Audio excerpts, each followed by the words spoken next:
temporary order to require both parties to be obligated to the remaining portion of that lease. Does the temporary order address this issue?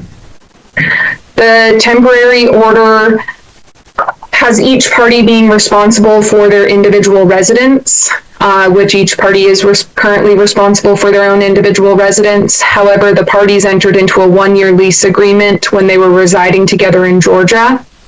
Mother then moved to Kansas, leaving father in Georgia.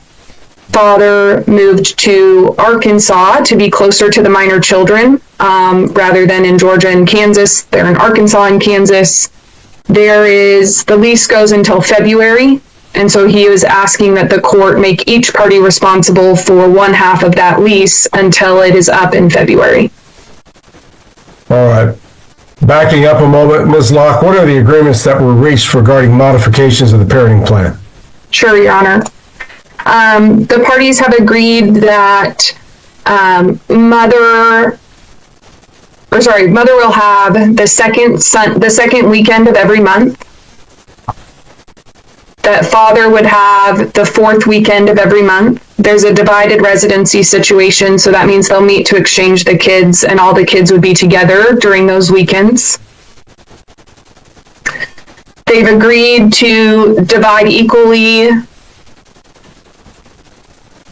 the breaks, so that would be summer break, Christmas break, and then they've agreed to rotate Thanksgiving. And I think that covers the parenting time modifications. There's some additional details, like as far as exchange location and times that the parties have agreed upon. Mr. Andrews, would you add anything or dispute anything that Ms. Locke has laid out regarding the parenting plan? No, Your Honor. Other than a modification that we agreed to today, which was that the parenting time during the school year would be that Mr. Niblett would receive the second full weekend of each month with all 3 children. Tristan would receive the fourth weekend of each month with all 4 children, and that the parenting time would be extended to Monday at 4:30 p.m. if there is no school in session on that Monday. All of the other agreements regarding parenting time, holidays, they've all been reduced to writing through exchange of emails. So I don't have any doubt that there's not going to be any confusion as to what we had agreed upon, since we have that in writing. Is the term weekend defined? Yes. What is your definition? Your Honor, the parenting time starts Thursday at 7 p.m. and ends on Sunday at 4:30, which is part of the exchange times. All right. So that would be the definition. What's real question is, Ms. Locke, what is the second weekend of the month? For example, if Your Honor, I don't know. Month ends Saturday the 31st, it's my end. Sunday the 1st. Is that the first weekend, or is it the first time Saturday and Sunday both fall in the same month, or what is the definition of second and fourth weekend? And Your Honor, that is not something that Mr. Andrews and I had discussed, but I think we'll be able to reach an agreement about how that is to be defined. Mr. Andrews?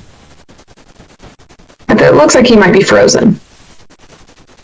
Your Honor, for some reason, the internet in my conference room went out. So I'm having to connect through my iPad. All right, the court was discussing what the definition of weekend is. Unless the parties reach a different agreement, second weekend will be defined as the second time within a calendar month that both Saturday and Sunday fall within that calendar month. The fourth weekend will be defined as the fourth time during a calendar month. That Saturday and Sunday fall within that particular month. All right. And then the new child support number would be what, Ms. Locke? It is, I just clicked away from that. I apologize. Give me 1 second. You're right. It's $1,268 per month. Yes. Effective when? Your Honor, we would Sorry, we did not We would discuss that. ask for it to be retroactive to the date of the filing of our motion to modify the first of the month, which would be September 1st. Any objection, Mr. Andrews? Your Honor,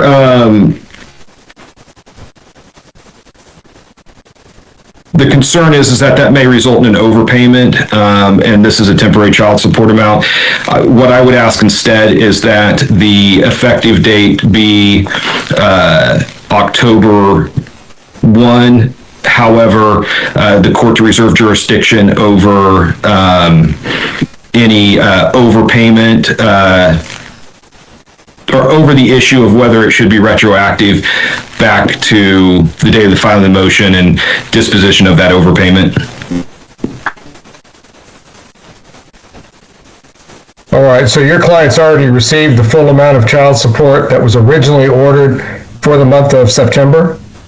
I believe so, because I believe that an income withholding order was issued by the DCF, if I'm not confusing my cases. All right, Ms. Locke? Your Honor, I believe an income withholding order has been issued, and I know that my client privately remitted catch-up payments based on the original child support order from July. So he paid the months that were not caught by the income withholding order already. Right, and that, I was thinking that he was effectively current on his child support obligation. So I would just ask if we reserve the issue of child support payable up to October 1 until a later date, final order to be resolved either as an overpayment or not. Since The child support order is effective October 1st. All right. You've addressed some of the issues. Mr. Andrews, I'm curious about what your client's position is regarding this Georgia lease. Your Honor, we essentially take two positions regarding that. Number one is we dispute that the reason Mr. Niblett moved to Arkansas was because of Ms. Niblett's move to Kansas. Instead, we believe that Mr. Niblett sought and obtained a better position within his company that required a move out of state, and that move was to Arkansas. He took advantage of that improvement in his position, and so he should be responsible for the lease payments that resulted from that decision. It's true Ms. Niblett did sign the lease to Georgia, this was a situation where Mr. Niblett's the one who chose to take the job and move to Georgia. Ms. Niblett did move down later. I think it was approximately 1 to 2 months after he had moved to Georgia that she did, but it was only for a brief amount of time before she then moved back to Kansas. The second issue is that there's a sizable disparity in income in this case. Mr. Niblett's gross income is $8,750 per month. His net income Ms. Niblett's gross income is $3,001 per month, pursuant to the child support worksheet. So he makes $5,749 more per month gross income than she does, and this is a case where we did not seek spousal support, despite the fact that this is a relatively long-term marriage and there's a significant disparity in income. We do not believe that the expenses on the domestic relations affidavit are entirely accurate regarding his ability to pay the Georgia rent. We would note that one of the expenses is $250 per month for school expenses, which would be $3,000 per year for one child. That seems excessive. Another is property tax is $247 per month. That's $2,964 per year for what would only be personal property taxes, since there's no real estate, I don't believe in this case. Again, that seems excessive. Further, the credit card payments that are noted, the total of the credit card payments was $1,278.94, but Ms. Niblett has indicated that Mr. Niblett would routinely put most of his expenses on his credit cards and then pay those expenses off at the end of the month, meaning that we believe that a number of the expenses included on the domestic relations affidavit are actually paid by the credit cards and then reimbursed through the credit card payments, which effectively is doubling up on the expenses on the domestic relations affidavit. So, for example, he spends $800 per month in food, but if that's being put on a credit card and then he's making payments on his credit card, he's getting credit on the domestic relations affidavit for the $800 a month in food, plus the credit card payments that's paying the $800 a month in food. And so for those reasons, we believe he has the ability to pay this Georgia rent, and that based on the disparity in income, it would be fair, just, and equitable for him to pay the Georgia rent since he's not paying spousal support. And further, we believe that the fact that he has two rents was a decision he made in order to better his financial prospects and not because of Ms. Niblett moving back to Kansas. Mr. Andrews, wouldn't you concede that once Mr. Niblett takes $1,268 a month out of his net income, transfers it to the net income of your client, that income gap, as a practical matter, narrows considerably? I wouldn't say it narrows considerably, Your Honor. It narrows, but I wouldn't characterize that as considerable, given the fact that it's a pretty sizable. I mean, he grosses approximately $70,000 more per year than Ms. Niblett. I don't think that $1,296 a month in child support, helping her pay for the expense of the children, noticeably narrows that gap. So I would say that this is a case, typically there would be at least contemplated a spousal support obligation given the disparity in income and the length of time these parties have been married. But we are not seeking that because we know that Mr. Niblett has expenses such as this Georgia lease payment. So I guess what we would ask is that if Mr. Niblett is going to ask that Ms. Niblett pay half of his expenses, that he provide spousal support. Ms. Locke, you're attempting to make what I think is perhaps a final issue in this case, a temporary order issue. Why does this lease issue need to be decided now? Your Honor, the lease ends technically in February, so the party's obligation is through February. So we're asking the court to deal with it now because it's possible that the case will not be resolved by the time the lease is no longer an issue. Okay. Have the parties completely moved out of the property? Yes, Your Honor. My client has relocated to Arkansas, and obviously Mr. Andrews' client moved to Kansas some time ago. All right, so both parties are, I guess, in default on the lease at this point, or are the lease payments being made by someone? The lease payments are being made. By your client? Yes, Your Honor. And I guess that would be another issue is I don't know what Georgia landlord-tenant law is, but at least under Kansas, if you terminate the lease early, there's a obligation of the landlord to relet that property as soon as possible and at which point the lease payments would terminate. It can't just be left empty and allowed to collect those leases. So if the parties terminated the lease early, they're obligated under those lease payments until the property is re-rented, but I would expect that the landlord's going to re-rent that property, thereby obviating the need to pay the rest of the lease. But that doesn't relieve the pressure of paying two leases until the property is relet, if it is relet during the contract period. Plus, this court isn't aware that Georgia law would be as enlightened as Kansas law might be in a corresponding situation. The court determines that both parties are equally obligated under this lease.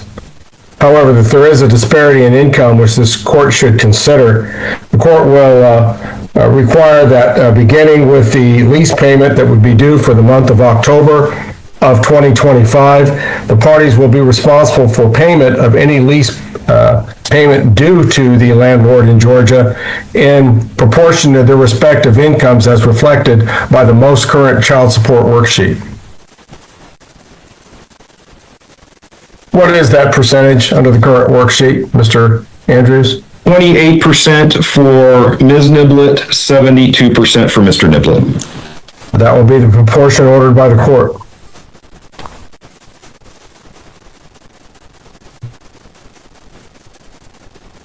All right, Ms. Locke, you were the attorney for the movement for today's proceedings. I trust that you would be drafting a journal entry stemming from today's proceedings, which modifies the parenting plan, modifies the existing child support order with a revised child support worksheet attached, and then setting forth the proportionate share of the lease payment as ordered by the court today. Is that correct? Yes, Your Honor.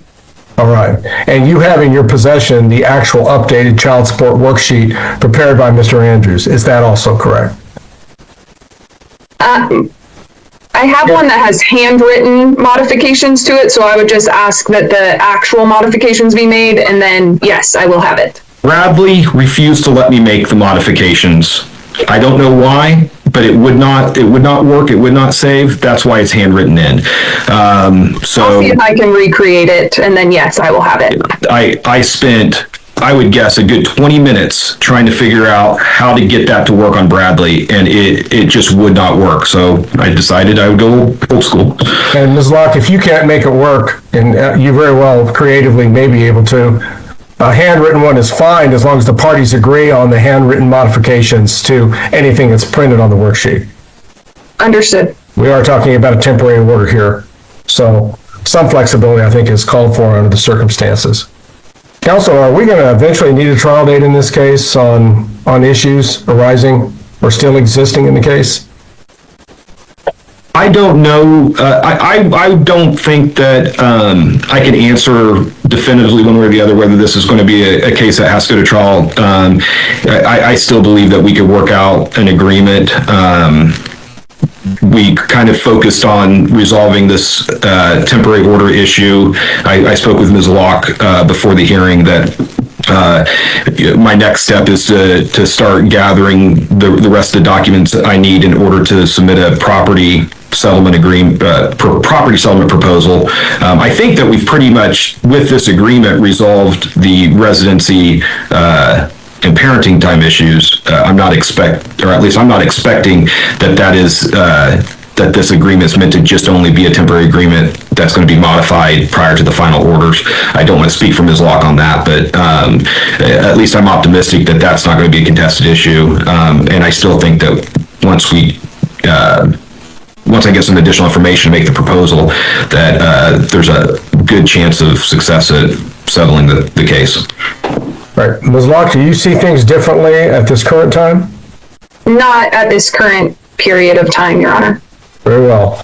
Then I'll allow counsel some opportunity for further discovery and further negotiation with the optimism that a comprehensive agreement may eventually be reached in the case.